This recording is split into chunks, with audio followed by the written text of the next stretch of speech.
2021년도 맥주 감사주일 예배 하나님 앞에 드리겠습니다. 기쁨과 감사함으로 예배의 자리로 나가시기를 바랍니다. 하나님은 영이시니 예배하는 자가 신령과 진정으로 예배할지니라.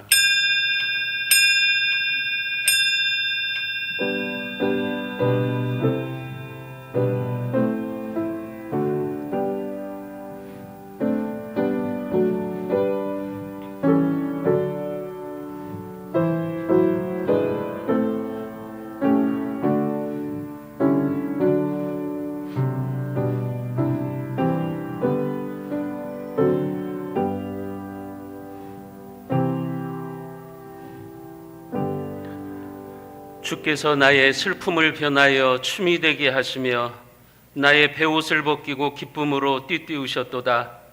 이는 잠잠치 아니하고 내 영광으로 주를 찬송케 하심이니 여호와 나의 하나님이여 내가 주께 영원히 감사하리이다.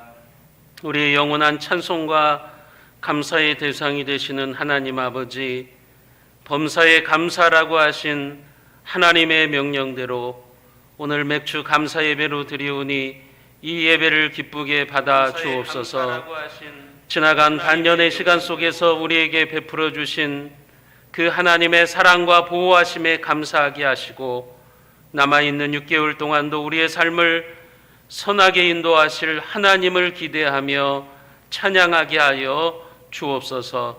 우리 주 예수 그리스도의 이름으로 기원하옵나이다. 아멘.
행복이라오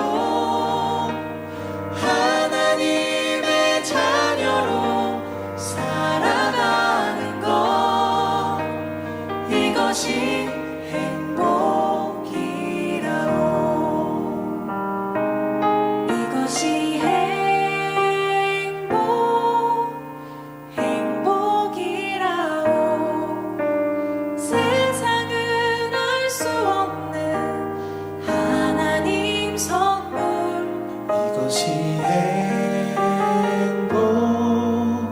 행복이라오.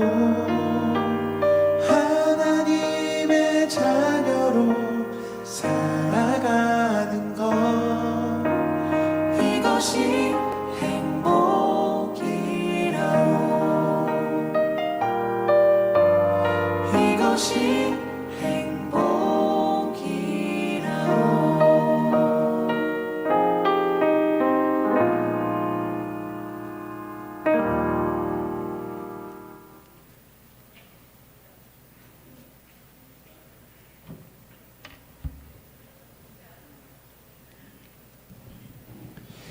사랑과 은혜가 풍성하신 하느님 아버지, 2021년을 출발하여 지금까지 6개월 동안 살아온 것 주님의 크신 은혜입니다.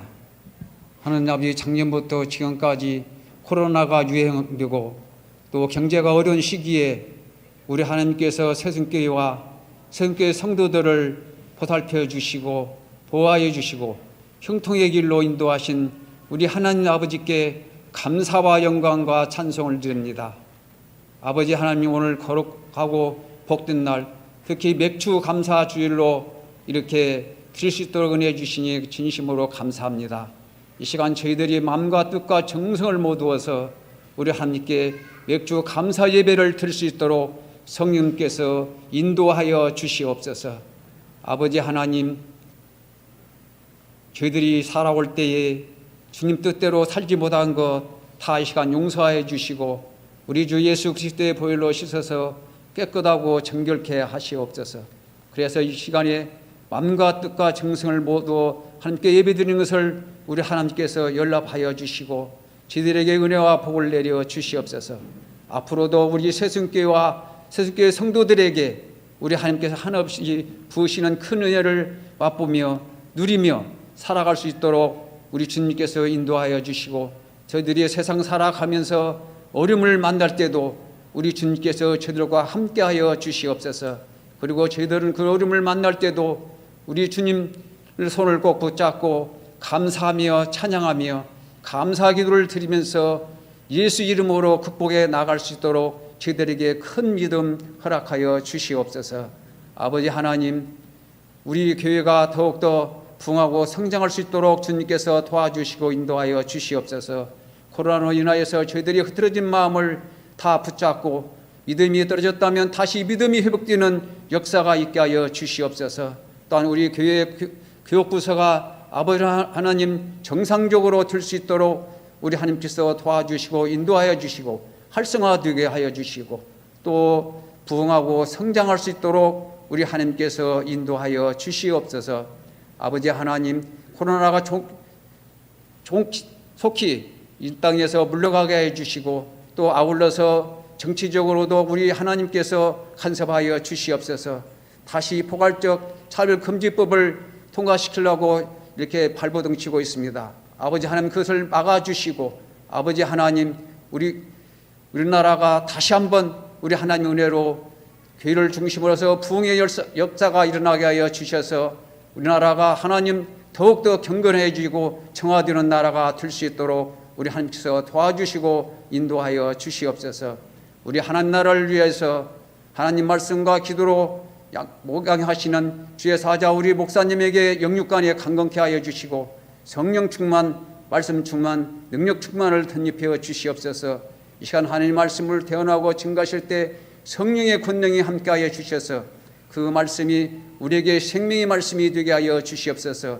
말씀을 듣는 저희들에게 똑똑 마음문을 열리는 열어난 신호로 받아주시고 줄 수 있도록 우리 하나님께서 말씀을 저희들에게 마음에 심어주시고 또한 저희 말씀이 저희들의 마음문이 활짝 열려지게 하여 주시고 또 말씀대로 살아갈 수 있도록 우리 주님께서 도와주시고 인도하여 주시옵소서.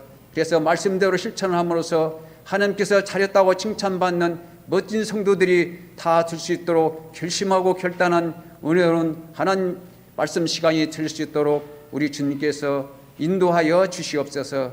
감사드리며 우리를 형통의 길로 인도하시는 주 예수 그리스도 이름 받들어 기도드리옵나이다. 아멘.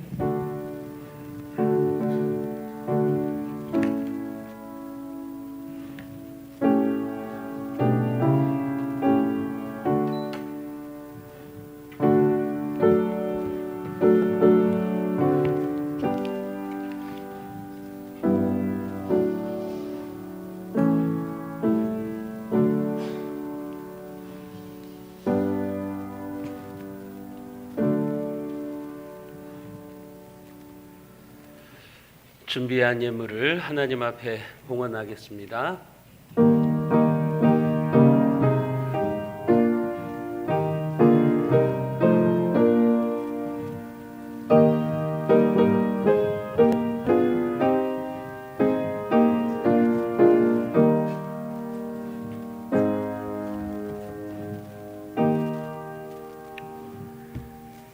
철을 따라 우리의 삶에 풍성하게 일하시는 하나님 아버지, 지나간 반년의 시간 동안 우리에게 베풀어 주시는 한없는 하나님의 자비에 감사하며 자원하는 감사 예물을 드리오니 기쁘게 받아 주옵소서. 또한 11조로 드립니다. 철 따라 우르를 내리시고 햇볕을 주신 같이 그 가정의 하늘 은총의 햇빛을 늘 비추어 주옵소서.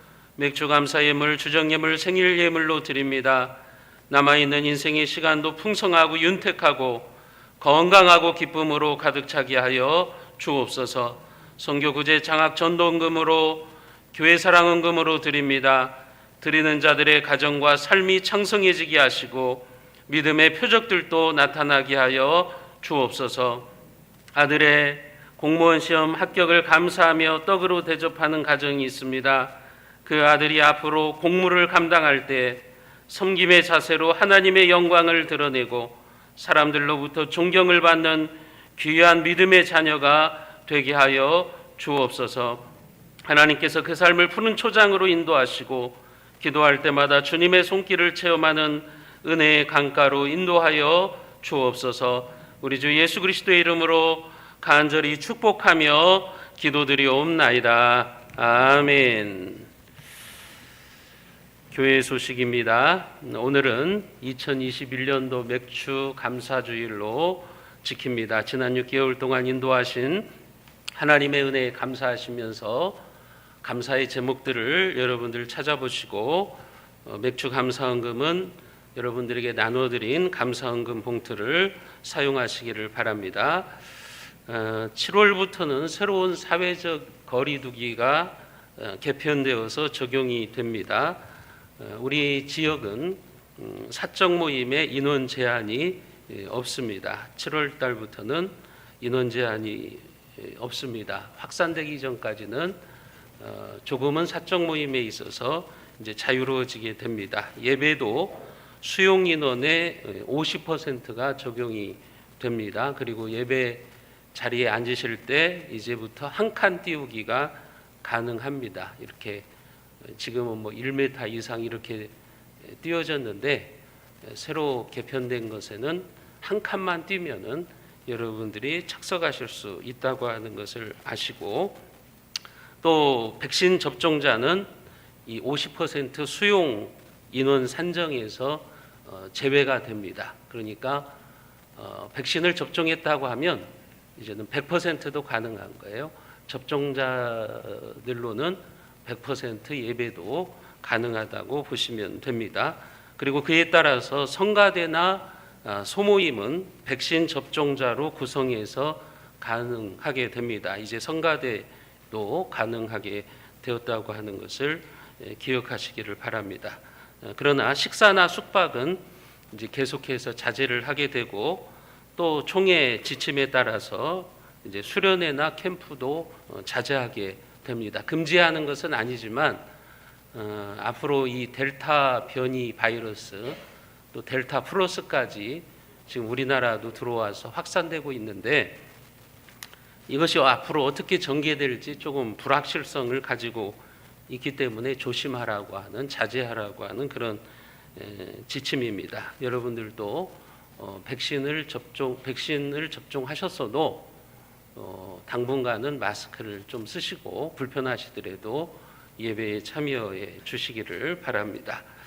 강한수 성도 정미숙 집사님 아들 형석이 공무원 시험 합격을 감사하면서 떡으로 대접하십니다. 여러분 나가시면서 떡을 받아가시고 그 형석이의 앞길 가운데 하나님의 선하신 인도하심이 있기를 감사하시는 시간들이 되셨으면 좋겠습니다. 이상 교회 소식입니다. 오늘 우리에게 주시는 하나님의 말씀입니다. 신약성경 고린도전서 10장 10절부터 11절까지 말씀입니다. 제가 가지고 있는 성경으로 신약성경 274쪽에 있습니다. 고린도전서 10장 10절부터 11절까지 말씀 제가 받들어서 읽겠습니다. 하나님의 말씀을 들으시기 바랍니다. 그들 가운데 어떤 사람들이 원망하다가 멸망시키는 자에게 멸망하였나니 너희는 그들과 같이 원망하지 말라. 그들에게 일어난 이런 일은 본보기가 되고 또한 말세를 만난 우리를 깨우치시기 위하여 기록되었느니라. 아멘. 우리 팬분들한테 이렇게 인사하십니다. 잡초만 보지 말고 꽃을 봅시다. 이렇게 인사하십니다. 잡초만 보지 말고 꽃을 봅시다.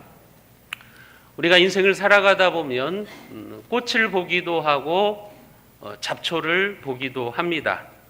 그런데 꽃은 안 보고 잡초만 보는 사람들이 있습니다.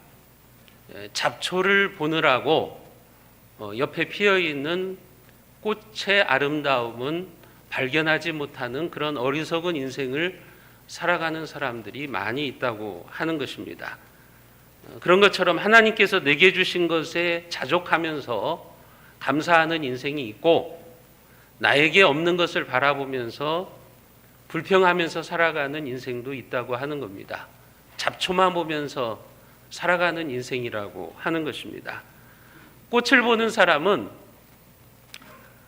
남이 가진 99가지보다는 내가 가지고 있는 한 가지에 감사할 줄 아는 사람입니다. 그러나 잡초만 보는 사람은 99가지를 가지고 있어도 나에게 없는 한 가지, 그것을 보면서 불평을 하면서 살아가는 인생이라고 생각하시면 될 것입니다. 인간의 이런 모습은 에덴 동산에서부터 시작된 인간의 타락한 본성이기도 합니다. 하나님은 하나님의 형상대로 인간을 만드시고 그 인간에게 행복의 동산인 에덴 동산을 주셨죠. 파라다이스를 주신 것이죠. 그들에게 모든 것을 주셨어요. 너희들이 이 세상을 전부 가져라. 이 세상을 다스리고 이 세상을 관리하라. 하나님이 모든 것을 주셨어요. 단 한 가지, 선악과만은 너희들이 먹지 말라. 하나님이 그렇게 그들에게 말씀해 주셨죠. 왜 그러신 거예요? 그 이유가 뭐예요? 그것은 인간이 어떤 존재인가를 보여주는 거예요. 인간은 하나님의 주권을 인정하고 하나님의 말씀에 순종하면서 살아가야 되는 존재다. 그것을 알려주시기 위해서 하나님께서 선악과 명령을 내리신 거예요. 니네들 행복하게 살아라. 이 세상 모든 것을 너희들이 누리면서 살아가라. 그러나 너희들은 내 말에 순종하면서 살아가는 존재야. 너희들의 인생의 주인은 하나님이시다. 그것을 알려주시기 위해서 선악과 명령을 주신 거예요. 그렇기 때문에 인간이 선악과를 안 따먹으면 그것은 하나님의 하나님 되심을 인정하는 거예요. 하나님의 주권을 인정하는 거예요. 그런데 선악과를 따먹으면 하나님의 주권을 부정하는 겁니다. 하나님의 말씀대로 살지 않겠다고 하는 것을 보여주는 것이 바로 선악과를 따먹는 거예요. 조금 쉽게 말씀드리면 이런 것일 수 있어요. 예컨대 제가 큰 그룹의 회장이에요. 그리고 제가 자식들에게 제가 가지고 있는 모든 것을 물려주기 위해서 자식들을 이제 테스트를 합니다. 예를 들면 저희 주영이에게 고급스러운 백화점에 가가지고 야, 너 이 백화점에 있는 것 다 사. 네가 원하고 싶은 거 다 가져. 그런데 저기 과일 코너에 있는 수박 하나 그것은 손대지 마. 그것은 네가 가지지 마. 이렇게 한 거죠. 아버지는 이제 그걸 보는 거예요. 이놈이 아버지의 말에 순종을 하는가, 그렇지 않는가를 보기 위해서 그렇게 하는 거예요. 그 수박이 아까워서 갖지 못하게 하는 게 아니라고요. 이 아들놈이 내 말을 듣는가 안 듣는가. 그래서 순종하면 그 회사 전부를 주고 싶어서 그 그룹을 다 넘겨주려고 그런 테스트를 한 거죠. 선악과가 그런 겁니다. 하나님께서 인간에게 모든 것을 주시는 거예요. 다 누리라는 거예요. 행복한 동산에서 살아가라는 거예요. 단 하나 너희들이 기억해야 되는 것은 너희들은 너희들의 힘으로 너희들의 자원으로 살아가는 존재가 아니라 하나님의 주인 되심을 인정하고 하나님의 말씀에 순종하면서 살아가야 되는 존재인 것을 알아라. 그것을 알려주시기 위해서 그렇게 하신 거라고요. 쉽게 말하면 하나님께서는 인간에게 99가지를 다 주시고 한 가지만 금하신 거예요. 그런데 악한 사탄 마귀가 인간을 미혹합니다. 하나님이 금하신 한 가지에 불평을 하게 만들어요. 그것에 대해서 원망하게 만들어요. 그래서 선악과를 따먹게 하는 거예요. 야, 하나님이 너네들이 하나님처럼 되는 거 원하지 않아. 그래서 하나님이 이 선악과를 먹지 말라고 한 거야. 그러니까 이 마귀의 미혹을 받고서 인간들이 선악과를 보니까 이제 하나님께 대해서 불평이 생기는 거죠. 불평이 생겨서 타락을 하게 되는 거예요. 그래서 행복의 동산에서 쫓겨나는 겁니다. 하나님의 축복을 박탈당하게 되는 것입니다. 꽃은 보지 못하고 잡초만 보다가 인간은 그렇게 타락을 하고 만 겁니다. 왜 하나님이 감사의 절기들을 성경에 보면 명령하셨을까? 여러분, 잡초만 보지 말고 꽃을 보라는 거예요. 하나님께서는 구약의 이스라엘 백성들, 광야에서 이스라엘 백성들에게 절기를 명령하십니다. 3대 감사절기를 지켜라. 유월절, 맥추절, 장막절, 이런 절기들을 지키라고 하나님께서 명령을 하시죠. 광야 생활을 마치고 너희들이 앞으로 축복의 땅에 들어가면, 약속의 땅에 들어가면 이런 감사의 절기들을 지켜라, 그렇게 명령을 하세요. 왜 그러셨을까요? 하나님은 그들이 축복의 땅에 들어가면 하나님께 대한 감사를 망각할 것을 아시는 거예요. 그래서 주기적으로 감사를 훈련시키시는 거예요. 감사 절기를 통해서, 예컨대 유월절을 통해서는 너희들을 구원해 주신 하나님의 은혜를 잊어버리지 말아라. 또 초막절을 통해서는 광야 생활에서 하나님이 너희들을 어떻게 선하게 인도하셨는지를 망각하지 말아라. 그런 식으로 하나님께서 이스라엘 백성들로 하여금 감사를 훈련을 시키는 거죠. 여러분, 오늘 우리도 마찬가지예요. 감사의 절기를 통해서 우리는 쉽게 잊어버리는, 감사를 쉽게 망각하는 우리의 죄성을 성찰하고 돌이켜서 감사하는 훈련을 해야 되는 것입니다.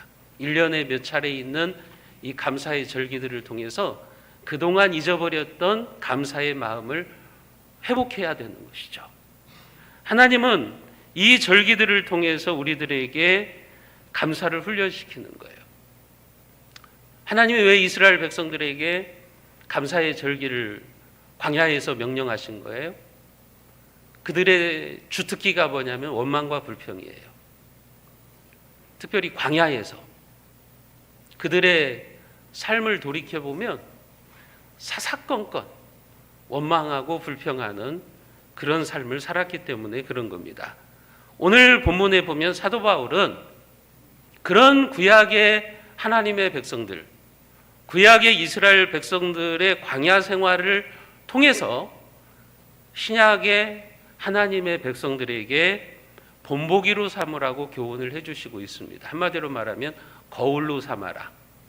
그들의 그 모습을 거울로 삼아서 오늘 우리가 어떠한 삶을 살아가야 될지를 한번 생각해 보라고 이야기를 해주시고 있는 것입니다. 우리가 잘 알고 있는 것처럼 하나님께서는 430년 동안 애굽 이집트에서 노예 생활을 하고 있던 보잘것없는 그 이스라엘 백성들을 모세를 통해서 구원해 주시고 이제 그들로 하여금 가나안 땅을 향해서 가도록 하셨습니다.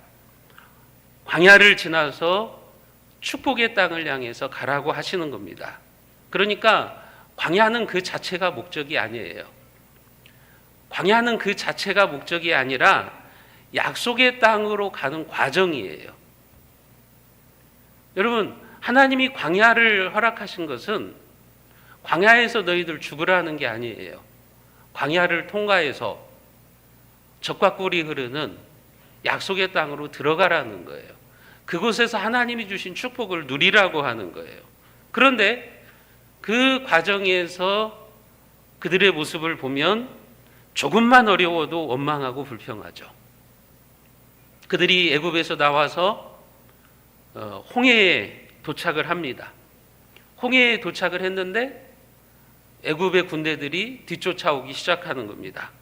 그때 그들이 불평하죠. 모세를 향해서 불평하죠. 애굽에 죽을 장지가 없어서 우리를 이곳에서 장례 지내려고 하느냐.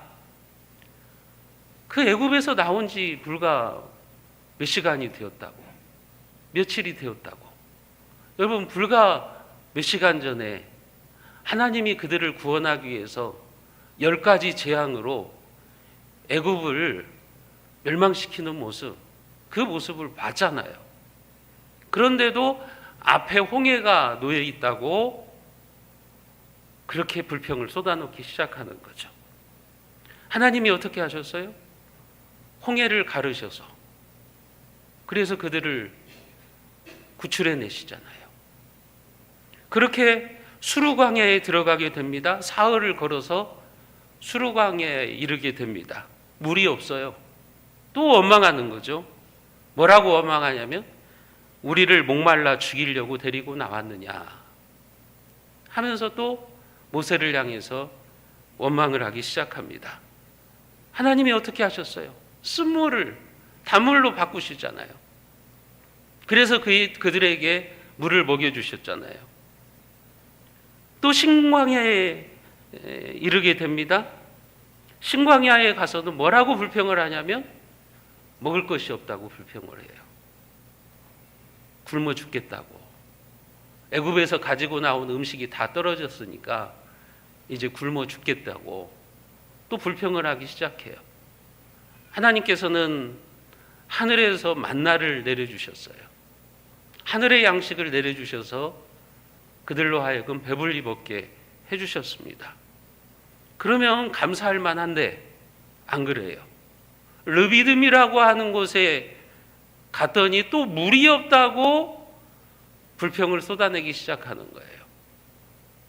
하나님께서 쓴물을 단물로 바꾸어 주시는 그 기적을 경험했음에도 불구하고 또 물이 없다고 불평을 쏟아놓는 거예요. 여러분, 그때에도 하나님이 바위를 치셔서 물이 나오게 해주셨잖아요. 디베레아에 가서도 마찬가지예요. 디베레아에 가서는 뭐라고 말하냐면 고기를 먹지 못해서 영양실조에 걸리겠다고 또 불평을 쏟아놓기 시작합니다. 만나도 질린다는 거죠. 이제 하늘에서 내리는 만나도 질린다. 고기 좀 먹게 해줘라. 만나도 질려서 이제 더 이상 못 먹겠다. 하나님이 어떻게 하세요? 메추라기를 또 보내셔서 그들로 하여금 고기를 먹게 하시지 않습니까? 여러분, 이 정도 되면 감사할 만도 한데 감사하지를 않아요. 그런데 그들의 모습이 우리의 모습이에요. 하나님이 죽을 상황에서 나를 살려주셨어요. 죽을 병에서 살려주셨어요. 그러면 평생 감사하면서 살 만도 한데 그것은 잊어버리고 그냥 불평하고 원망하는 거죠. 하나님이 과거에 우리 집안이 망하게 되어서 굶어 죽게 생기셨는데 지금 먹고 살만하게 해주셨어요. 그런데 우리는 그걸 감사하지 못해요. 또 원망하고 불평하면서 살아가는 거예요. 구약의 이스라엘 백성들을 보면서 뭐라고 할 게 아니라고요. 우리가 지금 그렇게 살아가는 거예요. 감사를 잊어버리면서 망각하면서 그렇게 살아가는 겁니다. 여러분, 이들의 모습을 보세요. 하나님이 그렇게 보호하시고 선하게 인도하셨음에도 불구하고 감사하기는커녕 원망하고 불평하는 거죠. 오늘 본문은 그런 그들의 모습을 보면서 우리에게 경고하십니다. 오늘 고린도전서 10장 6절에 보면 이러한 일은 우리의 본보기가 되어 우리로 하여금 그들이 악을 즐겨한 것 같이 즐겨하는 자가 되지 않게 하려 함이니, 그들의 모습이 우리의 본보기라는 거예요. 그들의 모습을 보면서 오늘 우리의 모습을 보라는 거예요. 구약의 이스라엘 백성을 보면서 뭐라고 할 것이 아니라 너희들의 모습을 보라는 거예요. 너희들도 똑같지 않냐. 본보기로 삼아라. 그 원망과 불평은 지금 바울은 뭐라고 말합니까? 하나님 앞에서 악을 즐기는 것이다. 악이라는 거죠. 원망과 불평은 악이라는 거예요. 하나님 앞에서 악을 즐기는 것이라고 하는 거예요. 그들이 감사하기는커녕 사사건건 불평하고 원망했던 것이 바로 하나님 앞에서 악을 즐기는 모습이다. 이런 얘기를 하면서 우리들에게 본보기로 삼으라고 말씀하시고 있는 거잖아요. 여러분, 사도 바울이 왜 지금 이런 말을 하고 있어요? 왜 구약의 하나님의 백성들의 이야기를 우리들에게 들려주고 있는 겁니까? 원망하고 불평하는 일을 멈춰라. 그들을 본보기로 삼아서 멈추라는 거예요. 왜냐하면 그들은 원망하고 불평하다가 결국은 멸망당했다는 거죠. 오늘 10절 말씀을 같이 한번 읽어봅니다. 10절입니다. 그들 가운데 어떤 사람들이 원망하다가 멸망을 시키는 자에게 멸망하였나니 너희는 그들과 같이 원망하지 마라. 원망하다가 멸망당했다는 거예요. 구약의 하나님의 백성들은 원망하다가 멸망당했는데 왜 오늘 우리가 그들을 따라가려고 하느냐는 거죠. 그들을 따라가면 똑같이 멸망한다는 거죠. 그러니까 그들을 거울 삼아서 오늘 우리는 원망과 불평을 멈춰야 되지 않겠느냐? 사도 바울이 지금 그런 얘기를 하고 있는 겁니다. 왜 그러냐면 고린도 교회가 이 불평과 불만이 많은 교회예요. 신약의 교회들을 보면 어떤 교회들은 참 감사가 풍성한 교회예요. 뭐 데살로니가 교회 같은 경우는 참 감사가 풍성한 교회예요. 그런데 고린도 교회는 원망과 불평이 많아요. 서로 파당을 짓고서 싸우고 그런 교회예요. 바울이 그들에게 경고하는 거죠. 너희들 구약의 이스라엘 백성들처럼 될래? 너희들 그렇게 원망하다가 망할래? 지금 그런 얘기를 하고 있는 거죠. 여러분, 저는 우리 교회가 그런 원망과 불평을 하는 교회가 아니라 감사와 찬양이 흘러넘치는 그런 좋은 교회, 건강한 교회가 되기를 바랍니다. 원망하다가 멸망당한 어떤 사람들, 그 어떤 사람들을 본받지 말라고 말하잖아요. 그들 가운데 어떤 사람들이 원망하다가 하나님께 멸망을 당하지 않았느냐. 그 어떤 사람들이 누구예요? 광야 생활을 보면 우리가 몇 가지 사건이 있어요. 광야길을 가다가 한 번은 고라를 위시한 250명이 모세와 아론을 향해서 원망을 쏟아내기 시작합니다. 무슨 원망이냐면 왜 모세만 지도자 노릇하고 아론만 대제사장을 하냐. 모세나 아론이나 니네나 우리나 똑같지 않냐. 그런데 왜 모세 너만 지도자 노릇해? 왜 너만 지도자로 인정받아? 하면서 고라와 250명이 반란을 일으킨 거예요. 지도력에 도전을 한 거예요. 하나님이 세우신 영적 질서에 그들이 도전을 하기 시작한 거예요. 그때 하나님이 어떻게 하셨어요? 땅을 가르시잖아요. 땅을 가르셔서 원망하고 불평하는 자들을 그 가족까지 동조한 사람들까지 다 생매장 시켜버리시잖아요. 아니, 산채로 땅에 묻어버리신다고요. 하나님이 그렇게 하나님의 어미로우심을 드러내셨어요. 그러면 빨리 정신을 차리고 회개를 해야 될 텐데 오히려 또 뭐라고 불평을 하기 시작하냐면 모세와 아론 때문에 고라를 비롯한 250명이 죽었다. 모세와 아론 때문에 그들이 죽었다. 하면서 또 불평을 쏟아내기 시작하는 거예요. 그러자 하나님이 어떻게 하세요? 이스라엘 진영에 전염병이 돌게 하시잖아요. 코로나와 같은 전염병이 돌게 하셔서 14,700명을 죽이시잖아요. 이게 지금 바울이 말하고 있는 거예요. 원망하다가 멸망받은 자들, 이들의 본보기를 우리가 알아야 된다는 거죠. 또 한 번은 이스라엘 백성들이 광야길을 가는데 약속의 땅을 향해서 가는데 에돔 땅을 우회하게 되었어요. 좀 길을 돌아가게 된 거예요. 우회로로 돌아가게 된 거예요. 그러니까 거기에서 또 마음이 상해가지고 모세를 향해서 원망합니다. 어찌해서 애굽에서 우리를 끌어내어서 이 광야에서 죽게 했느냐. 길을 좀 돌아간다고.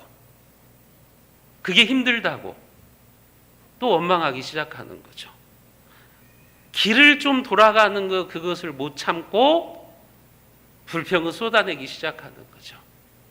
그러면서 광야는 물도 없고 식물도 없고 그러면서 막 원망합니다. 심지어는 하나님이 주신 만나까지도 걸고 넘어져요. 이 만나는 박한 음식이다. 형편없는 음식에 이제 우리가 진절머리가 난다. 그러면서 그들이 원망을 하는 거예요. 그때 하나님이 어떻게 하시죠? 불뱀을 보내시죠. 불뱀을 보내셔서 그들을 죽이시죠. 여러분, 이게 원망하다가 망한 자들이라는 거예요. 그들의 원망과 불평에도 불구하고 하나님은 그들을 선하게 인도하셔서 이제 축복의 땅, 가나안 땅의 목전, 그 가나안 땅의 입구인 가데스에 이르게 되었어요. 이제 축복의 땅에 들어가면 되는 거예요. 그런데 거기에서 이제 그 유명한 12정탐꾼의 이야기가 나오는 거죠. 12정탐꾼을 보내서 가나안 땅을 40일 동안 쭉 살펴보고 와서 보고를 하는데 우리가 잘 알고 있는 것처럼 여호수아와 갈렙을 제외한 10명이 부정적인 말을 가지고 그 땅을 혹평하는 거죠. 우리는 그 땅에 못 들어간다. 그 땅은 이게 풍요로운 땅이기는 하지만 그 땅에 살고 있는 거민들이 너무 강하다. 우리가 그들을 이길 수 없다. 그들 앞에 우리는 메뚜기다. 그러면서 부정적인 말을 또 하는 거예요. 사람들은 긍정적인 말보다는 부정적인 말에 영향을 잘 받아요. 그들의 이 부정적인 말이 또 이스라엘 진영에 확 퍼지는 거예요. 그러니까 또 백성들이 이제 또 원망을 쏟아내기 시작하는 겁니다. 왜 우리를 애굽에서 이끌어냈느냐? 어찌해서 이곳으로 인도해서 우리를 저 가나안 땅에 살고 있는 사람들의 칼에 죽게 만드냐? 하면서 또 그렇게 불평을 늘어놓기 시작하는 겁니다. 하나님이 어떻게 하세요? 너희들 아직 아니다. 너희들 아직 축복의 땅에 못 들어가겠다 하셔서 백도 시키시잖아요. 광야로 돌아가. 니네들 아직 들어가면 안 돼. 니네들 아직 복을 받을 자격이 없어. 해서 그냥 백도 시키시잖아요. 백도 시키셔서 40년 동안 광야에서 뺑뺑 돌리시죠. 그러면서 1세대를 다 죽이시는 거예요. 그러니까 축복의 땅에 들어가는 기회를 박탈당한 거예요. 그 약속의 땅을 목전에 두고서 하나님의 약속을 믿고 믿음으로 들어가면 되는데 그러지 못하고 결국은 다시 광야로 가서 광야에서 다 엎드려져서 죽는 그런 안타까운 모습이 되어버리고 만 겁니다. 바울은 지금 그 얘기를 하는 겁니다. 광야의 이스라엘 백성들이 그렇게 원망하고 불평하다가 축복의 기회를 박탈당했다. 그것을 본보기로 삼아라. 오늘 우리도 그렇죠. 하나님이 복을 주시려고 하는데 하나님이 우리에게 약속의 땅에 들어가게 하시려고 하는데 이제 목전에 와 있어요. 조금만 참고 인내하면 하나님이 적과 꿀이 흐르는 땅을 주실 텐데 그걸 못 참고 원망하고 불평하는 거예요. 그럼 어떻게 해야 돼요? 백도예요. 백도. 다시 시작해야 돼요. 광야로 들어가서 다시 시작해야 됩니다. 여러분, 그래서 원망은, 불평은 우리에게 축복의 기회를 박탈하게 하는 겁니다. 따라해 볼까요? 원망하면 축복이 박탈됩니다. 여러분들은 한 분도 그런 분이었기를 주님의 이름으로 축원드립니다. 여러분, 이렇게 원망하고 멸망당한 사람들, 이들의 이야기를 바울은 우리의 본보기다, 우리의 거울로 삼으라. 11절 말씀이죠. 우리에게 영적으로 깨우치기 위해서 내가 이 이야기를 기록하고 있다는 거죠. 11절 말씀을 우리가 같이 한번 읽어봅니다. 그들에게 일어난 이런 일은 본보기가 되고 또한 말세를 만난 우리를 깨우치기 위하여 기록되었느니라. 우리를 깨우치기 위해서 기록됐다는 거예요. 우리에게 영적인 교훈을 주기 위해서 지금 성경이 기록되었다고 하는 거예요. 여러분, 그 본보기가 뭐예요? 원망하다가 멸망당했다. 그런 사람들을 구약에서 우리가 많이 보지 않느냐. 원망하다가 산채로 생매장 당한 사람도 있고 전염병에 죽은 사람도 있고 원망하다가 축복의 기회를 박탈당한 사람들도 있고 그런 사람들을 우리가 본받으면 안 된다. 바울은 그 얘기를 하고 싶은 거예요. 여러분, 그래서 제가 가끔 여러분들에게 드리는 말씀이 있잖아요. 원망은 뭡니까? 원 없이 망하는 것이라고. 원 없이 망하는 것이라고 제가 얘기를 하는 거예요. 여러분, 원망과 불평은 최초의 인류였던 아담과 하와의 범죄 이후에 인간의 유전자 속에 깊이 뿌리박힌 죄의 본성이에요. 그래서 인간은 꽃을 보는 것보다는 잡초를 보기를 좋아해요. 예를 들면 우리가 사람을 볼 때에도 그 사람의 아름다움을 보기보다는 먼저 비난거리를 먼저 찾아내는 거예요. 그 사람의 장점을 보기보다는 단점을 먼저 보는 거예요. 그 사람이 가지고 있는 99가지 아름다움보다는 한 가지 단점을 보고서 불평하는 거죠. 그게 죄악된 본성이라고요. 그러나 예수 그리스도를 통해서 예수 그리스도의 거룩한 피로 거듭나서 구원받은 우리들은 여러분, 그걸 극복해야 됩니다. 그런 죄악된 본성을 이겨내야 되는 거예요. 그게 새 사람의 모습인 거예요. 그게 구원받은 자의 모습인 거예요. 불신자들은 계속해서 그렇게 살아도 우리는 그 원망과 불평을 그리스도의 보혈의 능력으로 극복하고 우리의 죄성을 이겨나가는 삶을 살아야 된다는 겁니다. 오늘 본문은 우리에게 그것을 가르쳐 주시고 있는 겁니다. 그래서 원망의 해결책은 감사의 회복입니다. 여러분, 원망의 마음이 들면 우리는 감사의 마음으로 바꿔야 돼요. 돌이켜서 감사해야 돼요. 내가 자꾸 잡초만 보려고 할 때 빨리 마음을 돌이켜가지고 우리는 꽃을 보려고 노력을 해야 되는 사람들이에요. 그게 바로 구원받은 자의 삶이라고 하는 것입니다. 감사하는 마음에는 하나님이 거하십니다. 그래서 천국이 펼쳐집니다. 그러나 불평하는 마음에는 마귀가 거합니다. 여러분, 하나님의 축복은 감사하는 마음으로 들어와서 불평의 문으로 나갑니다. 감사함으로 우리에게 하나님의 축복이 들어왔다가도 우리가 원망하고 불평하면 그 축복이 나가요. 축복의 기회를 박탈당해요. 젖과 꿀이 흐르는 그 약속의 땅으로 들어갈 수 있는데 우리가 그 목전에서 그 축복을 상실하게 되는 그런 불행한 삶을 살 수도 있다고 하는 것입니다. 불평하면 축복이 나가는 거예요. 옆에 분들한테 그렇게 한번 인사합니다. 불평하면 축복이 나갑니다. 예. 여러분, 아무리 험난한 광야라도 믿음의 눈으로 보면 광야도 축복의 장소예요.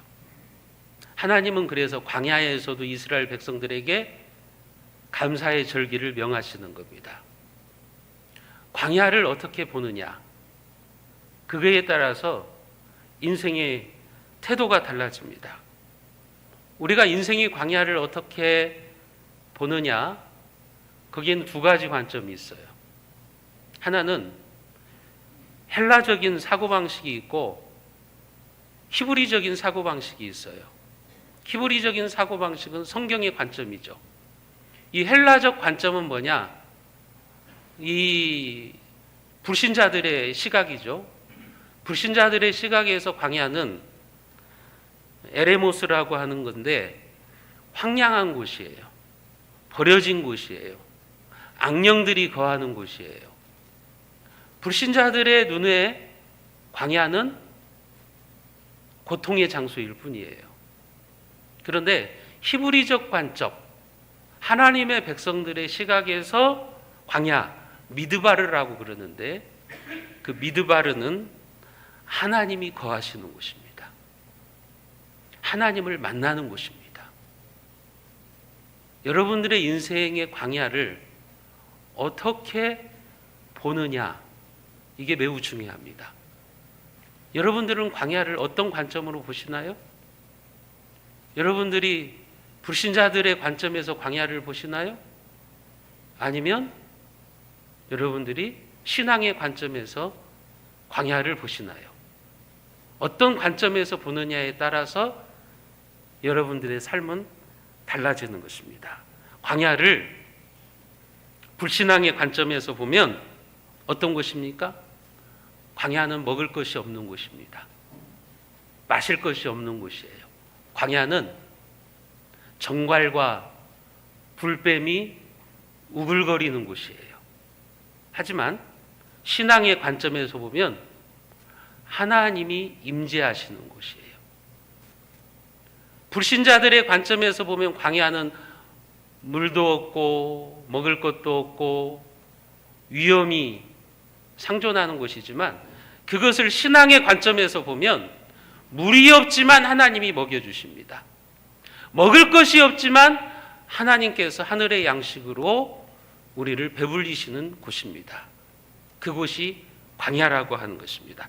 광야는 구름 기둥과 불 기둥으로 하나님이 우리를 인도하시는 곳이에요. 만나와 메추라기로 우리를 먹이시는 기적의 장소, 그곳이 바로 광야라고 하는 것이죠. 여러분, 광야를 고난의 장소로만 보지 마세요. 그것은 불신자들의 관점입니다. 불신자들은 광야를 고난의 장소, 고통의 장소, 황량한 곳으로 봅니다. 그러나 하나님의 사람들은 광야를 하나님을 만나는 곳, 하나님의 임재를 경험하는 곳, 그리고 하나님의 축복을 받기 위해서 우리가 연단받고 성숙해지는 곳으로 바라보는 거예요. 그런 사람들에게 젖과 꿀이 흐르는 약속의 땅이 열리는 것입니다. 그래서 여호수아와 갈렙은 약속의 땅으로 들어가게 되는 것입니다.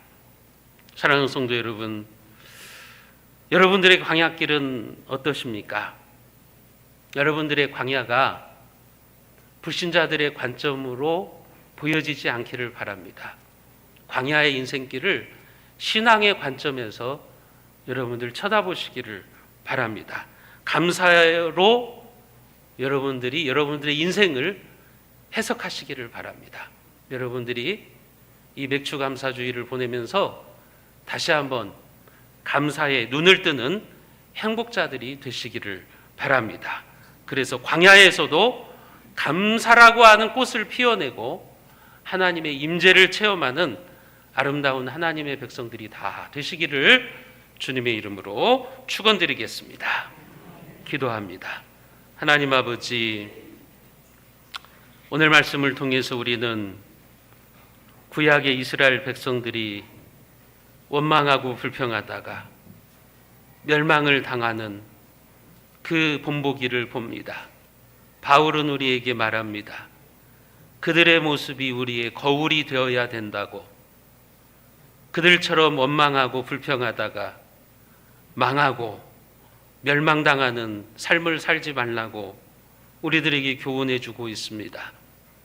오늘 말씀을 통해서 다시 한번 우리가 우리의 인생을 감사라고 하는 키워드로 해석하게 하여 주시옵소서. 우리의 인생의 잡초만 바라보면서 불평하지 말고 하나님이 우리에게 주시는 꽃들을 바라보면서 자족하며 하나님을 찬양하고 감사의 삶을 살아가는 우리 세순의 가족들이 되게 하여 주옵소서. 우리 주 예수 그리스도의 은혜와 하나님 아버지의 무한하신 사랑하심과 성령 하나님의 인도교통 교제하심의 역사가 이제 구약의 하나님의 백성들의 모습을 우리의 본보기로 삼아서 원망과 불평으로 우리의 인생을 해석하지 아니하고 감사라고 하는 단어로 우리의 인생을 해석하고 감사로 물든 인생을 살기로 결단하는 사랑 우리 세순의 모든 교우들과 그 가정과 온 교회 위에 이 나라와 이 민족 위에 우리의 선교지 위에 지금부터 영원까지 함께 있을지어다. 아멘.